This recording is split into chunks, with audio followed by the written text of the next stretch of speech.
আদর্শ পরিবার।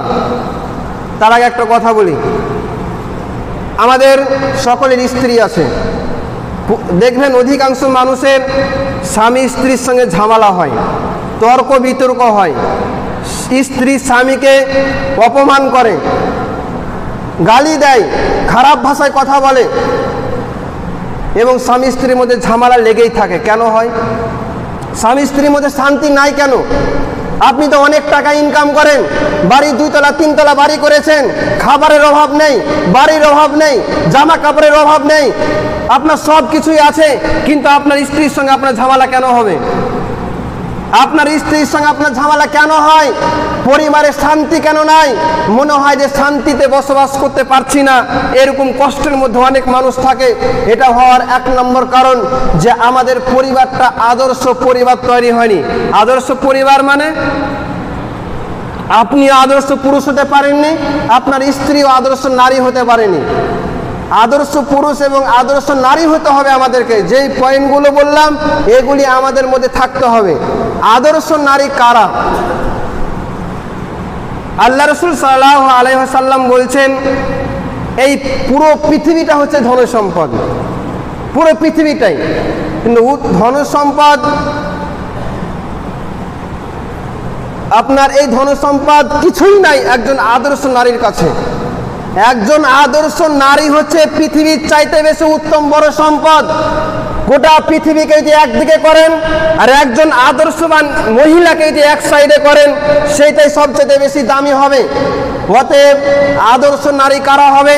আল্লাহ রাসূল হাদিসের মধ্যে বলছেন, ওই মহিলা আদর্শ নারী যে 5 ওয়াক্ত নামাজ পড়বে, রমজান মাসে সিয়াম পালন করবে এবং স্বামীর সঙ্গে হাসি মুখে কথা বলবে, স্বামী যখন থাকবে না স্বামীর ধন সম্পদকে হেফাজত করবে, ওই মহিলা হচ্ছে আদর্শ নারী মহিলা।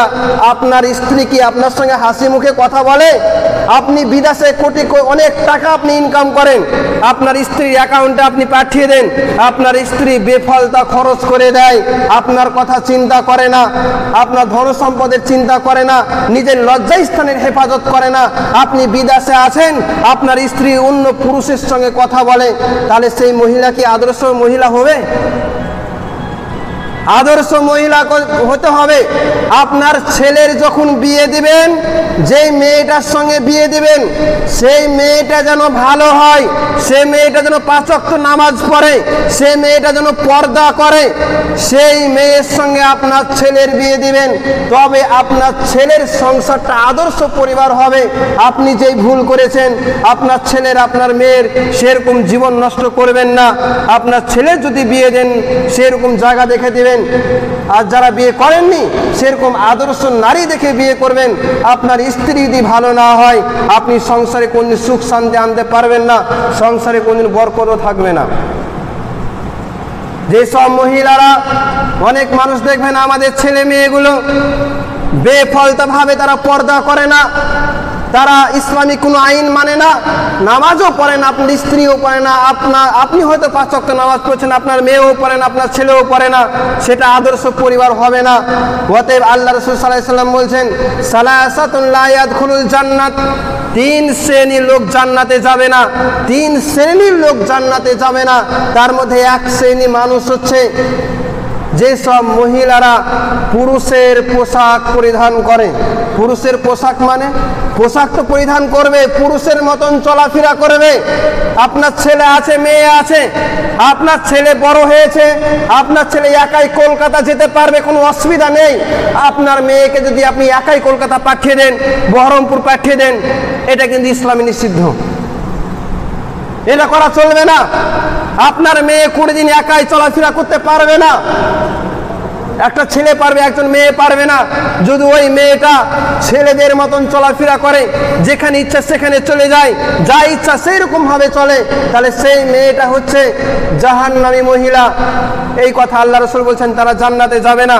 তারপরে আল্লাহ রাসূল বলছেন, আর দায়ুস, যারা পরিবারকে ভালোভাবে রাখতে পারে না, নিজের মেয়েকে কন্ট্রোল করতে পারে না, নিজের স্ত্রীকে কন্ট্রোল করতে পারে না, নিজের মেয়েকে নামাজ পড়ার কথা বলতে পারে না, নিজের ছেলেকে নামাজ পড়ার কথা বলতে পারে না, না, নিজের স্ত্রীকে নামাজ পড়ার কথা বলতে পারে না, নিজের পরিবারকে কোরআন এবং হাদিসের শিক্ষা দিতে পারে না, তারাই হচ্ছে দায়ুস, আর তারাই জাহান্নাম যাবে, জান্নাতে যাবে না। আমরা সকলেই তো আমাদের ছেলেগুলোকে অনেক জায়গাতে ভর্তি করি, মিশনে ভর্তি করি, ইউনিভার্সিটি কলেজ স্কুলে ভর্তি করে রাখি। আমাদের কি ইচ্ছা হয় না যে আমাদের ছেলেগুলো কোরআন হাদিস কিছু শিখুক? আপনি যখন মারা যাবে আপনার জানাজার নামাজটা পড়বে।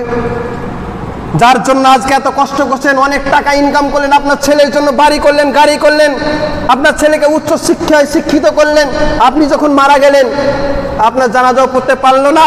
মরে যাওয়ার পরও আপনার ছেলে আপনার কথা মনেও রাখবে না, আপনার জন্য দানও করবে না, আপনার জন্য সাদকাও করবে না, আপনার জন্য দোয়াও করবে না, সেটা জানেই না ইসলাম কাকে বলে। সেই শিক্ষা তো আপনি দেননি, কার জন্য এত কিছু করছেন?